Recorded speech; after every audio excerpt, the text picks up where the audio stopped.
Good evening, and let's get ready for some more MOS Marine Corps knowledge. Tonight we're going to be talking about MOS 8156, or Marine Security Guard, MSG for short. Let's go over what a Marine Security Guard does. Marine Security Guards are simply Marines that are placed and stationed at different embassies around the world to protect internal and external threats. MSG is a volunteer MOS, which would classify it as a special duty assignment. However, this does differ from my last video talking about the different SDAs that the Marine Corps offers. There is one instance in the Marine Corps that you can get MSG as an initial contract, but that is through a different MOS, and I'll go into that a little bit later. If you like these videos, if you like having these evening conversations, please like, share, and follow the page. First, let's talk about how you would get the contract out of the recruiting office. Out of the recruiting office, you would have to get the MOS code 5811, or military police. I will go into this MOS a little bit more into detail in another video. Under this contract, you will go through the military police pipeline, and at the end, you can request to go MSG through this specific MOS.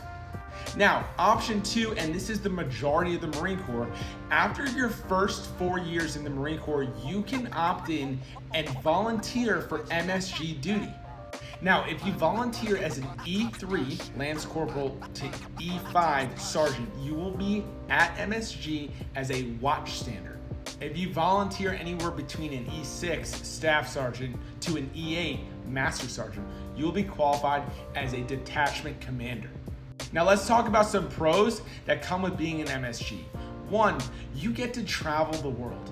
Depending on where you're stationed, you have the opportunity in seeing the world in the Marine Corps basically more than any other Marine that is stationed in the United States.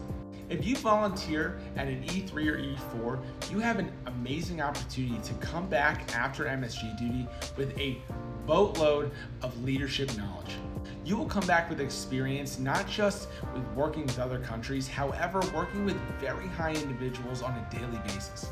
Some cons that come with MSG, in my opinion, are 1, if you are married, there is a very slim chance that your package gets accepted. Why?